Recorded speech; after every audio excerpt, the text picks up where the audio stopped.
pada meneruskan oleh Allah Subhanahu.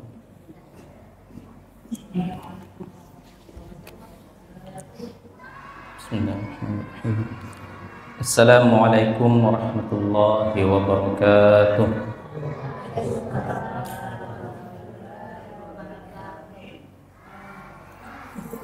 Alhamdulillahi rabbil alamin, alladzi anzala al-Qur'an hudan lin-nasi wa bayyinatin minal huda wal furqan.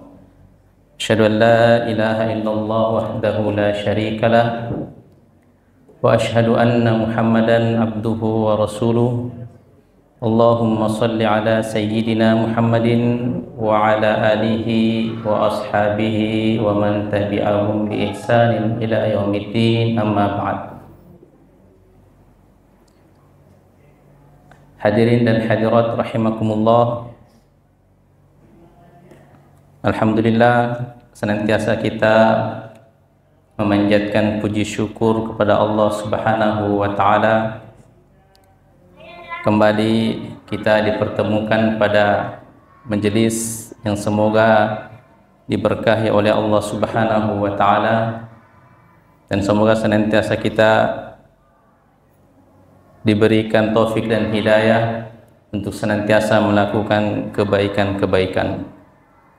Salawat dan juga salam semoga juga senantiasa kita curahkan, kita kirimkan kepada Rasulullah sallallahu alaihi wasallam, yang kepadanya lah diturunkan mukjizat yang paling agung, warisan yang paling agung, pusaka yang paling mulia, yaitu Al-Quranul Karim, yang mana bila kita berpegang kepadanya, insya Allah kita tidak akan tersesat selama-lamanya.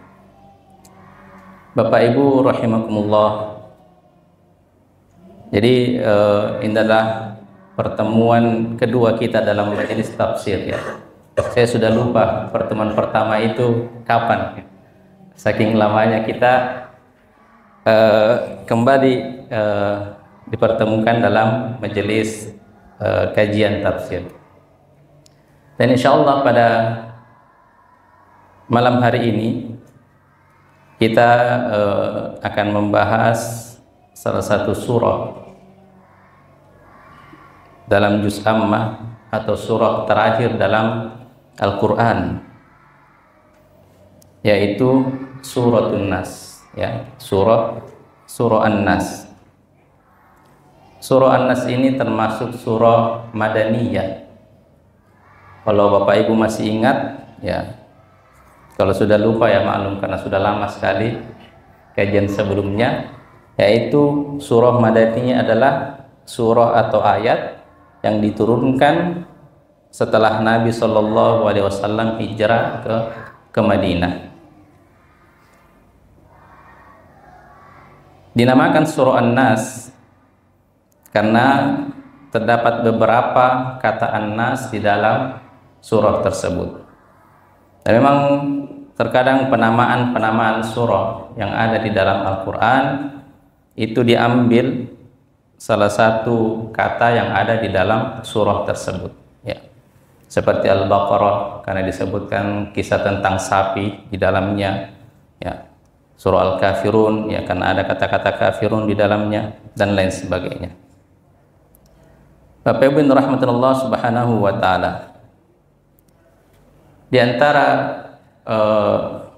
asbabun nuzul dari surah An-Nas ini, yaitu disebutkan dalam riwayat Imam Ahmad dalam musnadnya, itu ketika Nabi Shallallahu Alaihi Wasallam terkena sihir ya, terkena sihir.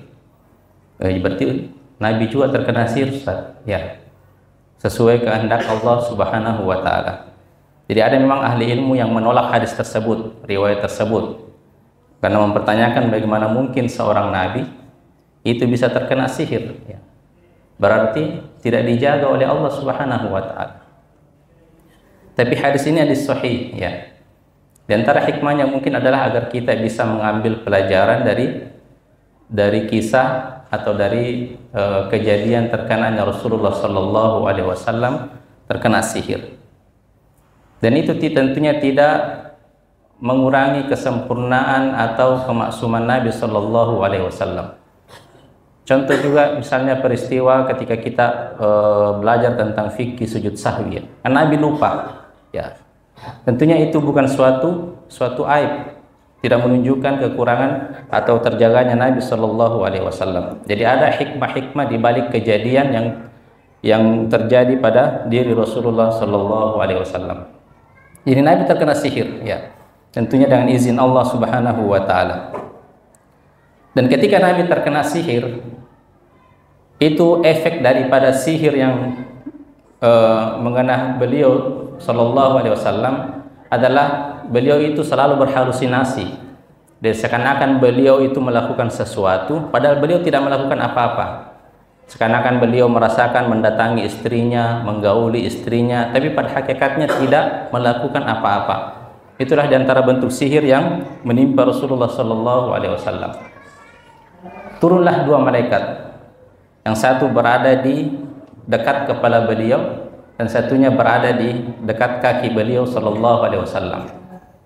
Riwayat yang lain mengatakan bahwasanya turunnya kedua malaikat itu disaksikan oleh Nabi pada saat beliau tertidur, ya, artinya bermimpi. Tapi ada juga riwayat yang mengatakan bahwasanya itu beliau dalam keadaan terjaga dan mendengarkan dua percakapan obrolan daripada dua malaikat tersebut. Berkata malaikat yang satunya, "Malir rajul?" Kenapa laki-laki ini? Kata malaikat yang satunya, "Tubba," terkena sihir. Ya. "Man tabbahu?" Siapa yang menyihirnya? Kata malaikat yang lain, yang satunya seorang Yahudi bernama Labid bin A'sam, ya, dari Bani Zuraiqah. Ya, jadi sihir Yahudi, ya, sihir Yahudi itu kuat, ya. Kala sihirnya dotinya orang Mandar, ya, karena mengenai tembus kepada Nabi Sallallahu Alaihi Wasallam. Dengan apa Labid bin A'sam itu menyihir Nabi Sallallahu Alaihi Wasallam? Bil mushti musyattah, dari rambut yang rontok setelah disisir, ya. Jadi ada rambutnya Nabi Sallallahu Alaihi Wasallam itu setelah mungkin rontok, dan itulah yang diambil oleh Labid bin A'sam dan ditiup, ya, wa min syarrin naffatsati fil uqad, ya, ditiup. Jadi kadang penyihir itu meniup sesuatu barang atau sesuatu benda yang asalnya dari kita. Kemudian rambutnya Nabi itu diikat dengan 11 ikatan. Jadi ada buhulnya. Ada buhulnya. Biasanya kan dukun begitu. Kalau dukun biasa mau menyantet seseorang, itu kadang ada buhul yang menjadi ikatan kita, sehingga santetan itu, sihirnya itu tidak bisa lepas dari kita. Setan itu tidak bisa yang merasuki kita, tidak bisa lepas dari kita. Nanti bisa lepas ketika kita menghancurkan buhul tersebut, ya. Biasanya kan buhul itu dalam bentuk, biasa kita lihat ada boneka, kemudian ada foto kita di situ, foto orang yang tersihir, atau kadang benda-benda yang misalnya celana dalam, biasanya kan yang jijik-jijik begitu, ya, yang kotor-kotor begitu, diambil oleh dukun, kemudian diikat dan nanti disembunyikan di tempat tertentu yang dekat dari kita. Biasanya begitu cara dukun itu menyantet seseorang. Ya, begitu juga yang dilakukan oleh Labid bin A'sam. Jadi mengambil rambut Nabi yang rontok, ya, kemudian dijadikan buhul dengan 11 ikatan. Kemudian kata malaikat yang satunya, di mana buhul itu? Kata malaikat yang lain, fi bi'ri Zarwan, disimpan di sumur Zarwan, ya, disimpan di sumur Zarwan. Maka Nabi SAW setelah mendengar obrolan tersebut menyuruh para sahabatnya untuk mencari sumur Zarwan dan menemukan buhul tersebut, ya. Jadi ada 11 ikatan. Maka turunlah dua surah, yaitu suratul Falaq dan surah An-Nas, ya. Dalam riwayat yang lain, malaikat Jibril alaihissalam turun meruqyah Nabi SAW dengan dua surah tersebut, ya.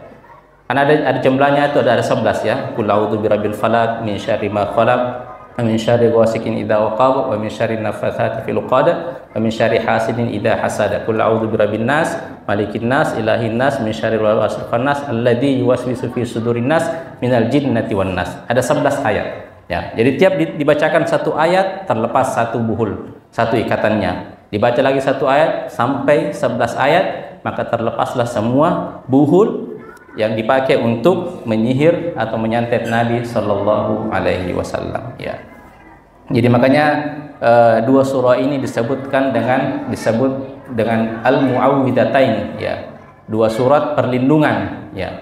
Maka sering-sering kita membaca dua surah ini, ya. Maka Nabi Shallallahu Alaihi Wasallam itu rutin ketika beliau hendak tidur, ya, itu selalu membaca tiga surah ini, ya, surah Al-Ikhlas, kemudian suratul Falaq, kemudian suratul An-Nas, masing-masing 3 kali.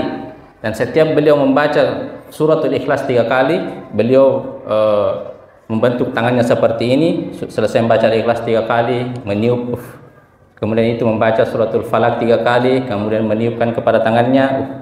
Begitu juga membaca suratul An-Nas 3 kali, kemudian meniup kepada di tangannya, barulah disapukan ke seluruh tubuh Nabi Shallallahu Alaihi Wasallam, ya.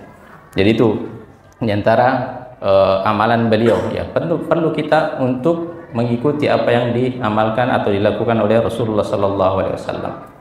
Jadi itu diantara disebutkan diantara turunnya asbabul suratun Nas, ya, ini, ya, sebab turunnya daripada surah An-Nas ketika meruqyah Nabi Shallallahu Alaihi Wasallam dari pengaruh sihir atau pengaruh santet. Bapak Ibu yang dirahmati Allah Subhanahu wa taala. Ya. Jadi Allah Subhanahu wa taala berfirman dalam surah An-Nas, "Qul a'udzu birabbin nas." Ya. Insyaallah semua di sini hafal, ya, surah An-Nas, ya. Kalau ada yang belum hafal, nanti disuruh daftar di TPQ Masjid Mubarak Al-Trika. Ya. Ya. Qul a'udzu birabbin nas. Katakanlah, wahai Muhammad, aku berlindung kepada Tuhan manusia. Ya. Qul, katakanlah, a'udzu, aku berlindung, birabbin nas, kepada Tuhan manusia. Malikin nas, rajanya manusia. Ilahin nas, sembahannya manusia. Jadi Allah Subhanahu wa taala dalam ayatnya ini memerintahkan Nabi Shallallahu Alaihi Wasallam untuk berlindung kepada Tuhannya manusia. Siapa Tuhannya manusia? Yaitu Allah Subhanahu wa taala. Ketika Allah menyuruh kita untuk berlindung kepadanya, ya, meminta perlindungan dan pertolongan kepada Allah Subhanahu wa taala. Dan jika kita berlindung kepada Allah Subhanahu wa taala, itu berarti kita mengikrarkan, kita mengakui kekuasaan Allah Subhanahu wa taala. Tidaklah seseorang itu meminta perlindungan kepada orang yang lain kecuali yang kita minta perlindungan atau pertolongan seseorang yang kita akui akan kekuatannya, ya, tidak, ya. Seorang anak meminta perlindungan kepada orang tuanya, ya, karena dia mengakui kekuatan atau kemampuan daripada orang tuanya, ya. Jadi bila mana kita meminta perlindungan, meminta pertolongan kepada Allah Subhanahu wa taala, berarti itu termasuk bentuk kita merendahkan dan menghinakan diri kita kepada Allah Subhanahu wa taala. Dan kita jadikan Allah sebagai satu-satunya yang maha kuasa, yang mempunyai kekuasaan, yang mampu melindungi diri kita, manusia yang lemah dan rapuh, ya. Jadi Allah di sini menyuruh Nabi, wahai Muhammad, katakanlah aku berlindung kepada Tuhannya manusia. Tuhannya Rabbun nas. Rabb itu pemelihara manusia, yang mengatur manusia, ya. Jadi kita mengakui kekuasaan Allah Subhanahu wa taala. Dan bila mana kita berlindung kepada Allah Subhanahu wa taala, berarti kita pula menjadikan seluruh ketakutan kita itu hanya kepada Allah Subhanahu wa taala, ya. Dan orang yang menjadikan Allah satu-satunya yang ditakuti, kata Nabi Shallallahu Alaihi Wasallam dalam sebuah riwayat, man khofa lillah khofahu Allahu kulla syai'. Barang siapa yang takutnya hanya kepada Allah Subhanahu wa taala. Ya, kan biasanya kita berlindung kepada seseorang yang kita takuti karena kita akui kemampuannya. Nah, kita berlindung kepada Allah Subhanahu wa taala, itu juga menunjukkan bahwasanya hanya kepada Allah lah kita takut, ya. Barang siapa yang ketakutannya itu hanya untuk Allah Subhanahu wa taala, maka Allah pun akan menjadikan segala sesuatu itu takut kepadanya, ya. takut kepadanya, ya. Tapi kalau justru biasa kita rasakan itu, kita melewati sebuah jalanan yang gelap, ya. Semakin kita takut kepada setan, itu setan seakan-akan semakin mengejar kita di belakang, ya.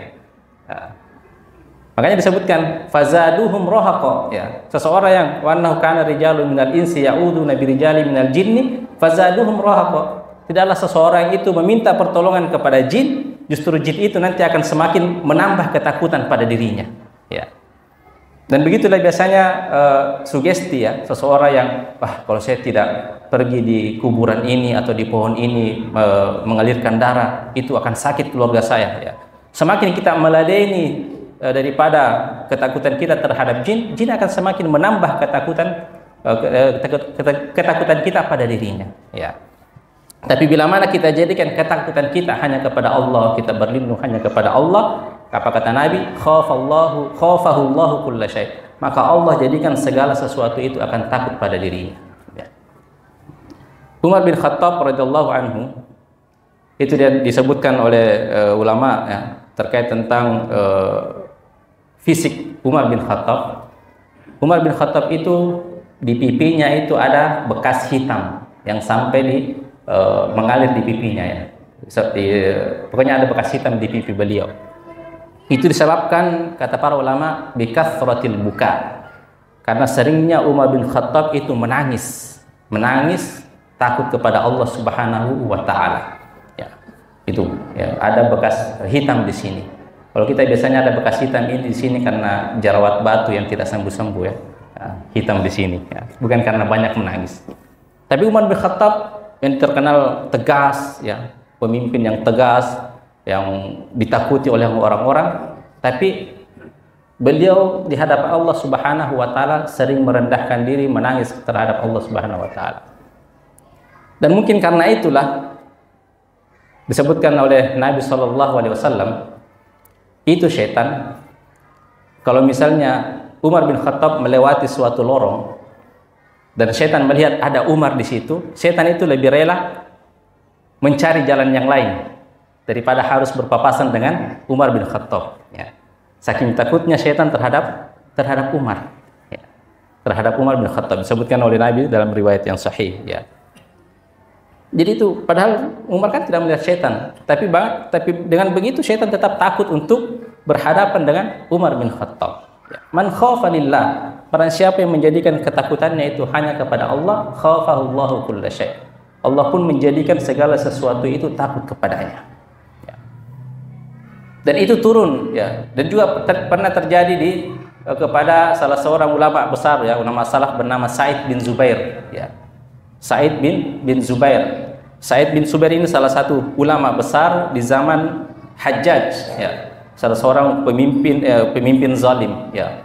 Ketika Hajjaj bin Yusuf memimpin, itu zalim dan suka mengalirkan darah, suka membunuh orang yang tidak sepakat dengan kebijakan-kebijakannya. Salah satunya adalah Sa'id bin Zubair. Dan Sa'id bin Zubair ini buronan, ya, meninggalkan negara tersebut. Dan ketika diketahui keberadaannya, maka diutuslah tentara untuk menangkap Sa'id bin Zubair rahimahullah ta'ala. Dan ketika sudah tertangkap, hendak dibawa menghadap di hadapan Hajjaj bin Yusuf, ya. Tapi dalam perjalanan yang jauh, ketika dalam perjalanan pulang bersama dengan tentara dalam keadaan terikat, itu mereka hendak melewati sebuah hutan, ya. Tapi ketika hendak melewati sebuah hutan, dicegat oleh salah satu pendeta, ya. Kebetulan di situ ada gereja. Sebelum seorang itu masuk ke dalam hutan, kata pendeta tersebut, malam sudah semakin dekat.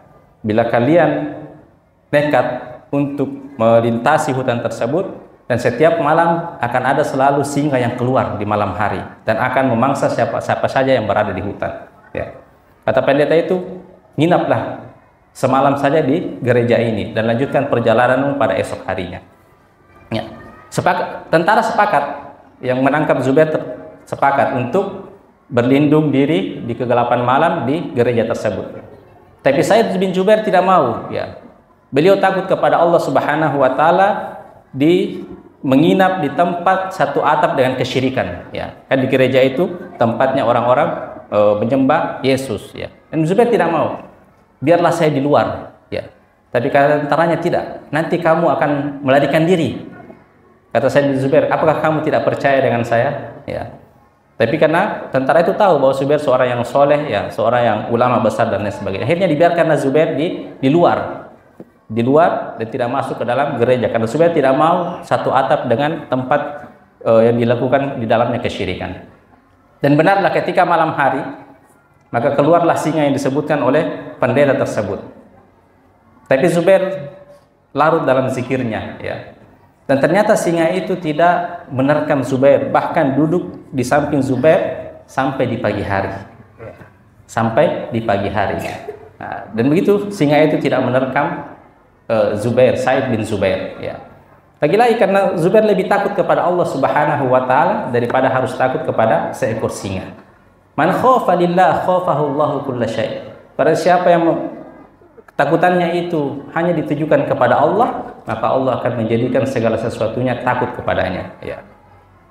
Dan ketika Said bin Zubair itu sudah dihadapkan di hadapan Hajjaj bin Yusuf, hendak dipenggal kepalanya, apa doa Said bin Zubair? Ya Allah, jadikanlah saya orang yang terakhir yang dibunuh oleh Hajjaj bin Yusuf.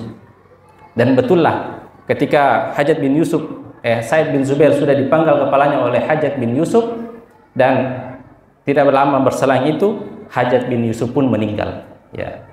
Ya, meninggal. Disebutkan beliau meninggal itu karena terserang demam yang panas. Dan ketika demam yang panas biasanya kan orang mengigau, ya. Orang yang panas tinggi itu sering mengigau. Dan igauannya Hajjaj bin Yusuf itu mengatakan, ya Said, ya Said, ya Said, kenapa kau mengejar-ngejar saya? Akhirnya beliau Hajjaj bin Yusuf meninggal. Nah, dan orang yang terakhir benar yang dibunuh adalah Said bin Zubair. Jadi kita disuruh berlindung kepada Allah Subhanahu wa taala. Malikin nas, raja manusia. Rajanya manusia, ya.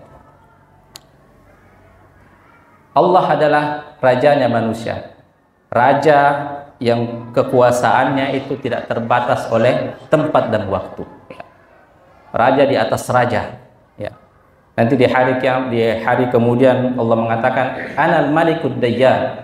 Saya adalah raja dan saya adalah pemilik hari pembalasan. Aina Malikul Ard? Aina Mulkul Ard? Manalah raja-raja di dunia, ya. Allah adalah raja yang kekuasaannya tidak terbatas waktu dan tempat. Beda kalau raja di dunia, ya. Terbatas oleh waktu, biasanya hanya sampai 2 periode, ya. Meskipun mau diubah undang-undangnya, ya, menjadi 3 periode, ya, tetap terbatas. Bila mana sudah meninggal, selesai kekuasaannya. Terbatas oleh tempat, ya. Raja Saudi hanya berkuasa di negara Saudi, ya. Raja Erdogan hanya berkuasa di Turki, ya. Tapi Allah adalah raja segala-galanya, kekuasaannya tidak terbatas waktu dan tempat. Yang namanya raja pasti punya peraturan, ya. Yang namanya raja pasti punya peringatan. Ya. Kita ini manusia miliknya Allah, ya. Allah adalah raja kita, jadi apapun yang hendak Allah lakukan sesuai kehendaknya kepada kita, ya terserah Allah. Sebagaimana kalau kita punya HP, ya, ini adalah HP saya. Mau bagaimanapun saya kasih casing, apapun wallpapernya terserah saya, karena ini adalah milik saya, ya. Saya punya rumah mau dicat warna hitam, ya itu adalah milik saya, terserah, ya. Tapi kadang terserahnya manusia itu tidak disertai ilmu. Tapi kehendaknya Allah, terserahnya Allah, ya, kehendaknya apapun yang dilakukan Allah terhadap kita itu sesuai dengan ilmu dan kebijakan Allah Subhanahu wa taala yang insyaallah tidak akan menzalimi dan merugikan kita manusia, hambanya. Ilahin nas, ya, sesembahan manusia. Ya. Maha suci Allah yang menempatkan ilahin nas ini di ayat ketiga, ya. Ya. Allah memperkenalkan dulu dirinya, ya, birabbin nas. Mintalah perlindungan kepada Tuhannya manusia, Malikin nas, rajanya manusia, ilahin nas, sesembahannya manusia, ya. Hanya Allah lah satu-satunya yang berhak kita sembah, ya. Jadi Allah menyebutkan, perkenalkan dulu dirinya, ya, birabbin nas, Tuhan manusia, Malikin nas, raja manusia, ya. Ilahin nas, sesembahannya manusia, ya. Tidak ada Tuhan yang lain yang berhak disembah kecuali Allah Subhanahu wa taala. Jadi di 3 ayat ini, ketika Allah menyuruh kita untuk berlindung kepadanya dengan berwasilah dengan asmaul husnanya, ya, Birabbin nas, Tuhannya manusia, Malikin nas, rajanya manusia, Ilahin nas, sembahannya manusia. Allah menyuruh kita berlindung. Dari apa Allah menyuruh kita berlindung? Maka dijawab di ayat setelahnya, min syarril waswasil khannas, ya, dari kejahatan bisikan atau waswas yang bersembunyi, ya. Bisikan-bisikan, tapi diartikan bisikan-bisikan syaitan, ya. Al-khannas itu adalah sifat syaitan. Al-khannas kadang diartikan yang bersembunyi, kadang diartikan yang selalu kembali, ya. Jadi memang sifat setan itu begitu, ya, selalu kembali, tidak kenal putus asa. Disebutkan dalam hadis, ya, bila mana azan dikumandangkan, maka setan akan lari dengan terkentut-kentut, ya. Suara kentutnya itu besar sampai agar tidak mendengarkan azan, ya. Bila mana suara azan berhenti, setan kembali lagi, roja, ya. Tapi bila mana qomat lagi, setan pun berlari lagi, ya, menghindari. Tapi bila mana kita sholat, maka setan pun kembali. Kemudian mengatakan, uzkur hada, ingatlah ini, ya. Membuat kita lalai. Min syarril waswasil khannas, dari kejahatan bisikan setan atau waswas setan yang bersembunyi. Alladzi yuwaswisu fi sudurin nas, yang membisik-bisikkan ke dalam dada manusia. Jadi itulah, ya, terkadang jadi Allah menyuruh kita untuk berlindung kepadanya dari bisikan-bisikan setan. Dan tidak ada bisikan-bisikan setan itu kecuali mengarahkan kita kepada sesuatu yang buruk, ya, kepada sesuatu yang negatif, ya. Makanya kita harus penting itu mengenal bagaimana bentuk waswas setan agar kita tidak mudah terjerumus dari bisikan-bisikan setan, ya. Sudah banyak disebutkan oleh dari Al-Quran dan dari hadis terkait bagaimana syaitan itu membisik-bisikkan ke dalam dada manusia. Kadang syaitan itu membuat kita ragu, ya, dengan adanya Allah Subhanahu wa Ta'ala. Makanya disebutkan, innama ya'ti syaitanu ila ahadikum, ya, sesungguhnya syaitan itu datang kepada salah seorang di antara kalian, kemudian membisikkan, siapa yang menciptakan gunung? Allah. Siapa yang menciptakan pohon? Allah. Barulah siapa yang menciptakan Allah, ya. Syaitan begitu. Maka kata Rasulullah, bila mana sudah sampai begitu bisikannya, falyantahi, maka berhentilah, fata'awad billah, kemudian memohon perlindungan kepada Allah Subhanahu wa Ta'ala. Langsung baca a'udzu birabbin nas, malikin nas, ilahin nas, ya. Jadi syaitan membuat kita ragu, ya, seperti itu. Kadang kita dibisik-bisikan terkait tentang takdir. Bukankah Allah sudah menciptakan segala sesuatu, ya, sebelum kita lahir, ya. Jadi untuk apa beribadah? Kalau kau ahli surga, ya, kamu juga akan meninggal dengan husnul khatimah, ya. Akhirnya kita dibuat ragu akan takdir, ya. Oh, Allah itu tidak tahu takdir, ya. Dibuatlah kita ragu dengan kekuasaan Allah, ya. Biasa dulu waktu saya kuliah itu terkenal itu pertanyaan dari orang-orang liberal, ya. Apakah Allah bisa menciptakan batu yang tidak bisa dia angkat?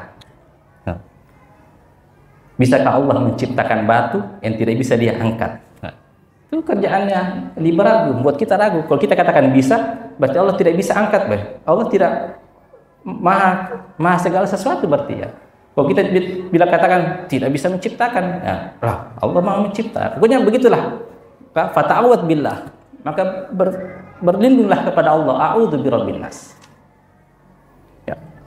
Jadi itu salah satu bentuk setan membuat kita ragu, tasykik, ya. Dan antara bentuk setan juga, waswas setan, bisikan-bisikan setan adalah takhwif, menakut-nakuti kita, ya. Mau bangun sholat jam 3 atau jam 4, sudah sadar ditakut-takut sama setan. Tidak usah bangun, nanti kamu ngantuk kalau kerjaku, ya. Ditakut-takutin kita, jam mau bangun sholat, mengantuk nanti kalau kerjaku, ya. Wah, saya mau puasa sunnah besok, jangan ku puasa, madodong ku nanti kalau kerja, ya. Lemah, ya. Tidak bisa ku nanti ngapa-ngapain bekerja. Ditakhwif, dibuatnya kita ketakutan, ya. selalu ditakut-takuti. Ya. Itu merupakan dari waswas syaitan, ya, yang kita disuruh berlindung kepadanya. Ya. Takut-takuti. Ya. Lagi nonton ya, bangun tengah malam, nonton final Liga Champion ya, antara Manchester United, tidak, MU tidak pernah masuk Champion ya, antara Madrid dan Manchester City. Ya. Di menit-menit akhir sudah azan. Sudah azan ini, ya. Langsung kata syaitan, jam aku dulu pergi masjid, sholat di rumah aku saja. Nanti tidak butuh siapa menangnya, tidak melihat sebelahnya. Begitu, syaitan membuat kita menakut-nakuti kita. Mau hijrah ya. Kalau kau hijrah, kau tinggalkan pekerjaanmu karena pekerjaannya selama ini subhat ya. Jangan mau hijrah ya. Apa nanti kau makan? Dari mana nanti penghasilanmu kalau kau hijrah? Ya, kalau kau pindah, sering ditakut-takuti ya. Mau mengamalkan sunnah, mau menumbuhkan jenggot, memelihara jenggot, nanti kau dituduh Wahabi, dituduh teroris. Jangan kau potong itu jenggotmu. Begitu syaitan membuat kita enggan, menakut-nakuti kita sehingga turunlah semangat kita untuk melakukan kebaikan. Jadi itu jenis waswas syaitan yang kedua. Tadi dibuat ragu, kemudian ditakut-takuti kita. Apa yang ingin kita lakukan, pasti ada cara syaitan menakut-nakuti kita sehingga kita tidak jadi melakukan suatu kebaikan. Ya. Di antara bentuk syaitan juga adalah tazyin, ya. Menjadikan keburukan itu sesuatu yang indah, ya. Menjadikan keburukan itu sesuatu yang indah, dan itu memang di antara sumpah syaitan ketika diberikan tangguh oleh Allah. Apa kata syaitan? La uzayyinanna lahum fil ard wa la ughwiyannahum ajma'in. Saya pasti akan membuat keburukan itu indah di mata mereka, akhirnya mereka tersesat di muka bumi ini, ya. Ya. Ada amalan yang tidak ada contohnya dari Nabi, misalnya berzikir dengan joget-joget, ya. Dan itu dijadikan indah oleh syaitan, dibuat itu adalah sesuatu kebaikan, padahal hakikatnya itu adalah suatu keburukan, dosa. Dan ini yang paling susah ini. Orang kalau sudah menganggap sesuatu itu baik, sesuatu itu indah, akan susah taubat, ya kan? Yang gampang taubat itu kalau dia sudah tahu bahwasanya itu keburukan dan dia lakukan. Kalau kita nasihati bahwasanya itu sesuatu yang buruk, gampang dia taubat, ya. Tapi kalau misalnya dianggap itu suatu kebaikan, ya, wah, nanti saya bisa khusyuk kalau berzikir sambil joget-joget. Ya. Dianggap itu sesuatu yang baik, ya. Susah bertobatnya seperti itu, ya kan? Ya. Dihias-hias oleh syaitan. Makanya disebutkan wa izzayyana lahumus syaitanu a'malahum. Ketika syaitan menghias-hiasi, membuat indah amalan-amalan mereka. Padahal amalannya itu tidak berasal dari agama Islam, dari syariat Islam yang benar. Akhirnya susah bertobat karena dianggap itu adalah sesuatu yang baik, ya. Dihias-hiasi oleh syaitan. Biasa kita dengar rumput tetangga lebih indah, lebih hijau, ya. Ya. Istrinya sudah cantik-cantik, ya, selingkuh dengan pembantunya, ya. Padahal jauh lebih cantik istrinya daripada pembantunya. Tapi syaitan membuat matanya indah, wah, cantik sekali ini pembantu. Seperti itu, ya. Begitulah cara syaitan, ya. Akhirnya menghias-hiasi kalau kau selingkuh sama ini, pokoknya indah begini. Syaitan membuat lupa dengan penderitaan yang akan dia rasakan ketika selingkuh dan lain sebagainya. Hancur rumah tangganya dan lain sebagainya. Jadi begitu tazyin, syaitan akan membuat indah, ya. Dilarang merokok, wah, saya kok tidak merokok, susah berpikir, ya. Dibisik-bisiki sama syaitan, rokok itu tanda laki-laki jantan.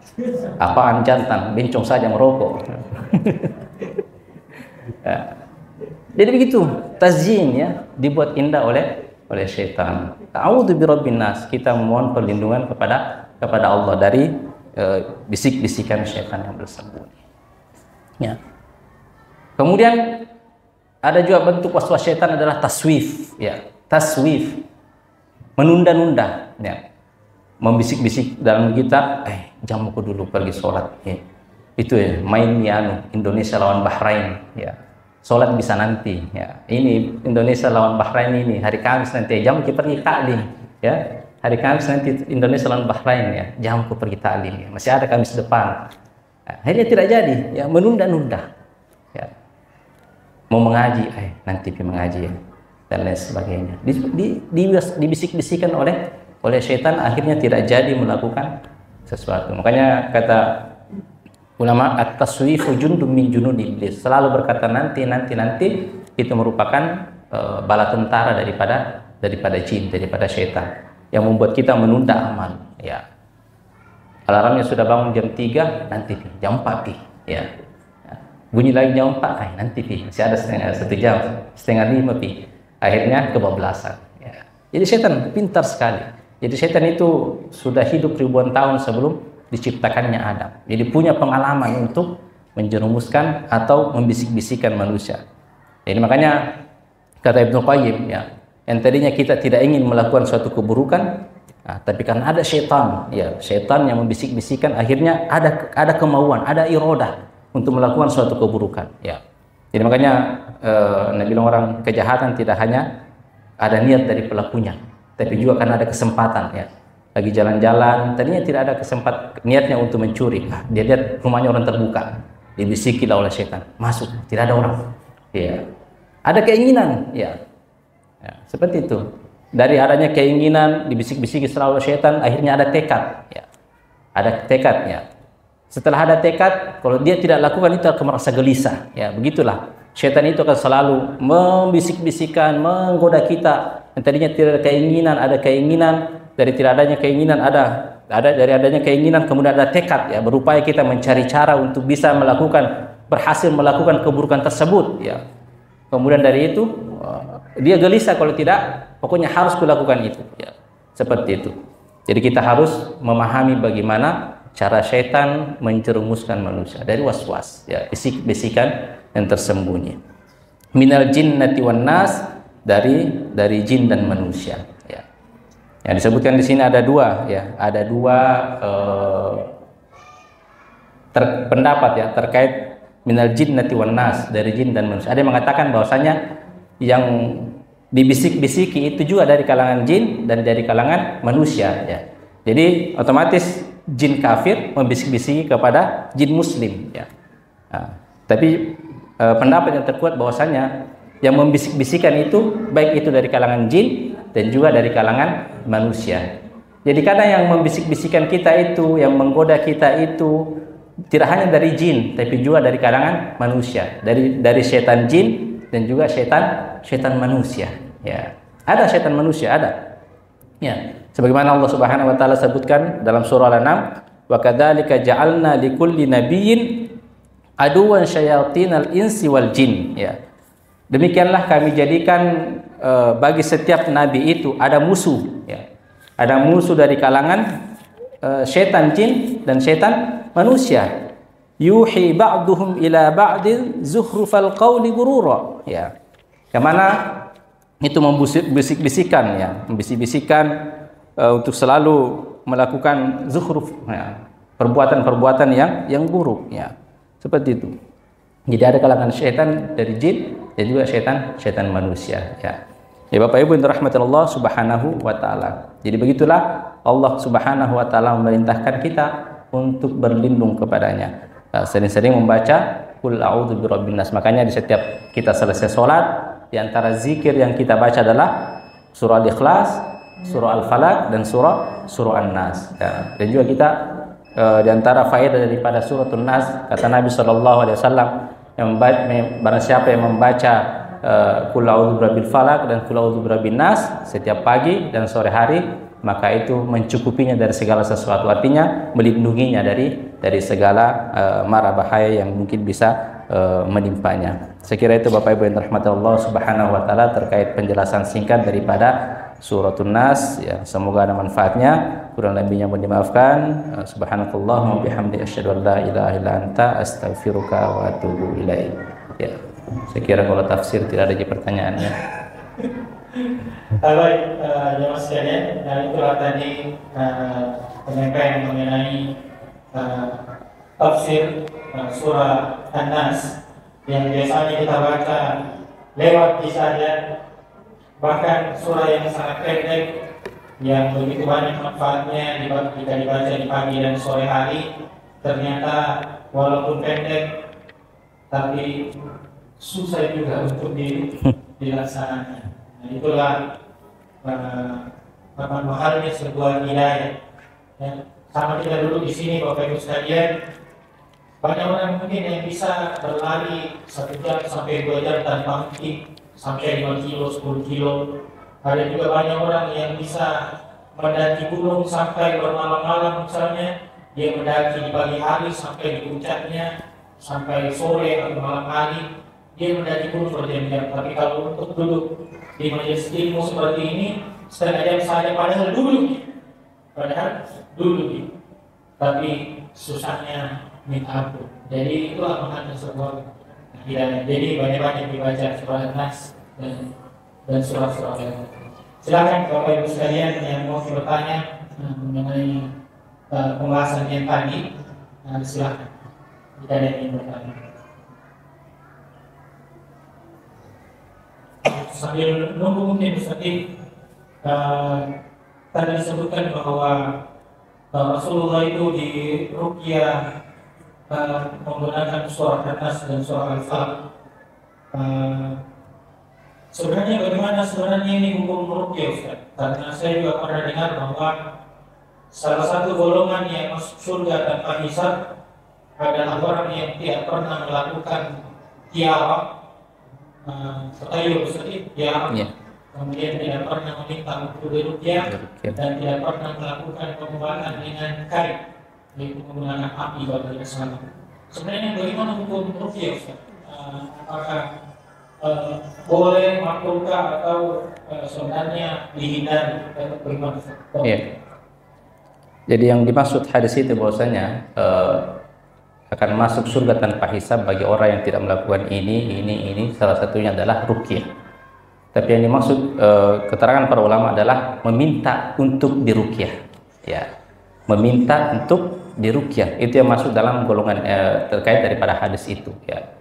Jadi memang yang dianjurkan ruqyah itu sesuatu syariat dalam agama, ya. Tapi yang dianjurkan adalah kita ruqyah mandiri, ruqyah mandiri, dan jangan pernah minta untuk diruqyah, ya. Tapi kalau misalnya kasusnya tiba-tiba kita kesurupan, ya, itu kan kadang ada orang yang meruqyah kita tanpa pernah kita meminta, ya. Sebagaimana Rasulullah SAW ketika disihir, itu yang turun adalah malaikat Jibril alaihissalam yang langsung meruqyah Nabi SAW, dan setelahnya Nabi ruqyah mandiri, ya. Maka juga kita ruqyah mandiri, ya. Bacaan-bacaan ruqyah mandiri itu diantaranya adalah tiga kul, ya. Surah Al-Ikhlas, surah Al-Falaq, dan surah An-Nas. Sebagaimana saya sebutkan tadi adalah dengan membaca ketiga surah tersebut, kemudian meniupkan kepada kedua telapak tangan kita, kemudian mengusapkan ke seluruh badan, ya, atau membaca suratul Fatihah, ya. Suratul Fatihah, kita ambil segelas air, kemudian membacakan suratul Fatihah sebanyak 7 kali, kemudian meminum, ya, meminum. Itu juga sebagai pengobatan, ya, pengobatan. Sebagaimana pernah 2 sahabat Nabi yang meruqyah salah seorang kepala kampung, ya, ketika disengat kalajengking, dan sahabat itu meruqyahnya dengan menyembuhkannya dengan mengambil segelas air, kemudian membaca suratul Fatihah sebanyak 7 kali, kemudian diminumkan, dan alhamdulillah sembuh, ya. Setelah itu diberikanlah dia hadiah dengan banyak makanan, ya. Ketika sampai kepada Nabi, diserahkan kepada Nabi makanan tersebut, kemudian kata Nabi, dari mana ini? Akhirnya sahabat itu menceritakan kepada Rasulullah, ya, dan Rasulullah membenarkannya. Ya, jadi kita perlu meruqyah, dianjurkan untuk rajin-rajin, bahkan sangat dianjurkan untuk sering-sering meruqyah mandiri, tapi jangan pernah minta diruqyah, ya. Bila mana kita minta diruqyah, maka kita tidak termasuk golongan daripada tadi, ya, masuk surga tanpa hisab, ya. Ya, karena kita itu sedikit. Ya. Ruqyah mandiri, ya, kita sendiri baca Al-Fatihah, ayat kursi, An-Nas, ya, Al-Falaq, dan lain sebagainya. Ya, silakan. Apa ada yang mau bertanya? Ya, jadi, oh ya.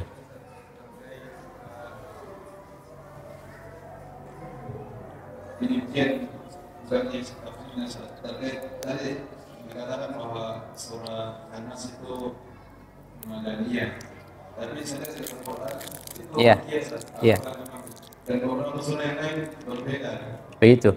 Memang ada perbedaan pendapat terkait surah An-Nas ini. Ada yang mengatakan Makkiyah. Di situ Makkiyah ya? Di situ Makkiyah. Iya.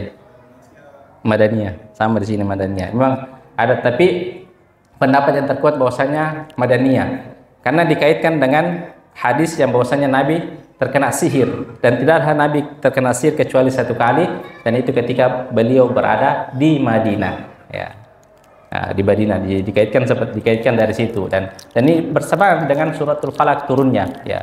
Dan Nabi terkena sihirnya ketika berada di Madinah, dan suratul Nas ini asbabun nuzulnya adalah ketika Nabi SAW terkena sihir. Ya, memang ada beberapa pendapat para ulama, tapi yang dikuatkan adalah di Madaniyah, maka dia termasuk Madaniyah. Wallahu a'lam.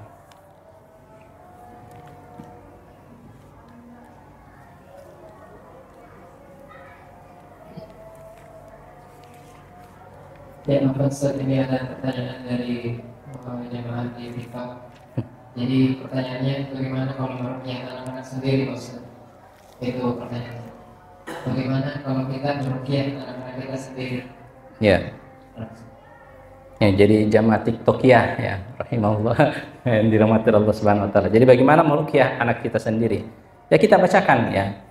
Kita pegang sebagaimana orang meruqyah, kita pegang kepalanya, ya, atau apapun yang mana bagian sakit, ya, bagian sakit dipegang, kemudian dibacakanlah ayat-ayat ruqyah, diantaranya suratul Fatihah, kemudian awal surah Al-Baqarah, kemudian ayat kursi, kemudian akhir surah Al-Baqarah, dan mungkin bisa langsung lompat ke tiga kul tersebut, dibaca berulang-ulang, ya, dibaca berulang-ulang sambil dalam hati diniatkan meminta pertolongan kepada Allah Subhanahu wa taala untuk senantiasa melindungi anaknya ini dari godaan syaitan atau dari gangguan syaitan, atau misalnya lagi dalam keadaan sakit, memohon perlindungan kepada Allah atau meminta kesembuhan dari Allah Subhanahu wa taala, ya, gitu. Ya, saya kira cukup ya Bapak Ibu sekalian. Kalau mungkin membaca mengenai tentang ruqyah lebih dalam, alhamdulillah masjid kita punya perpustakaan di belakang. Di belakang itu ada salah satu kitab yang cukup tebal yang membahas khusus tentang ruqyah yang ditulis oleh Syekh Abdul Salam Bali. Silakan mungkin bisa membaca di situ. Dan kalau mau dipinjam silakan sampaikan ke pengurus masjid. Yang penting dilaporkan kalau mau dipinjam, kita sudah punya perpustakaan kecil, mudah-mudahan kedepannya bisa lebih besar lagi. Ya, itu gurunya para guru ruqyah itu, ya, Syekh Abdul Salam Wahid Bali. Cukup. Demikian pertemuan kita pada malam ini. Insyaallah kita akan bertemu di kajian berikutnya. Semoga tetap istiqomah, dan silakan ada tetangga-tetangganya, ada teman-temannya untuk ikut kajian supaya pahalanya double, kita dapat pahala mengajinya dan juga dapat pahala mengajar dalam kebaikan. Sekian, subhanallahumma wa bihamdihi, asyhadu an la ilaha illa anta, astaghfiruka wa atubu ilaik. Assalamualaikum warahmatullahi wabarakatuh.